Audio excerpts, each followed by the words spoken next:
Hello மக்களே, தேனி மாவட்டம் சின்னமனூர்லேருந்து உங்கள் ஆட்டோ சுபேர். இப்போ நம்ம எங்கே நிற்கிறோம்னா, என் பிள்ளைய சிக்கன் கேட்டாங்க. அது சிக்கன் சாப்பிட்றதுக்காண்டி வந்தோம். ஷேக் சிக்கன் கடை வடக்கிறதுல பள்ளியாசல் காம்ப்ளெக்ஸில் இருக்குது கடை. தரமான சிக்கன் கடை. இங்கே பாருங்கள், தரமான சிக்கன் கடை மக்களே. சிக்கன் தரமாக இருக்கும். இங்கே பாருங்கள் பாருங்கள் மக்களே, சிக்கன் அவ்வளோ தரமாக இருக்கும். சிக்கன் வேணும்னா அவ்வளோ சுத்தமாக இருக்கும். வந்து நம்பிக்கையாக சாப்பிட்லாம் மக்களே.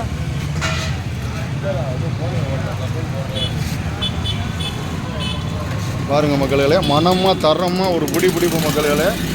பாருங்கள் மக்களே, பாருங்கள் மக்களே. இவர் என் மருமையன், இவர் என் மயன். பாருங்கள் மக்களே, எப்படி சிங்கம் மாதிரி இருக்கார் பாருங்க என் மருமையன். பாருங்கள் மக்களே, பாருங்கள். தரமான சிக்கன் வேணும்னா நம்ம ஷேக்கு கடைக்கு வாங்க மக்களே. தரமாக சிக்கன் சாப்பிட்லாம். உங்கள் ஆட்டோ சுபேர் சின்னமனூர்லேருந்து மக்களே.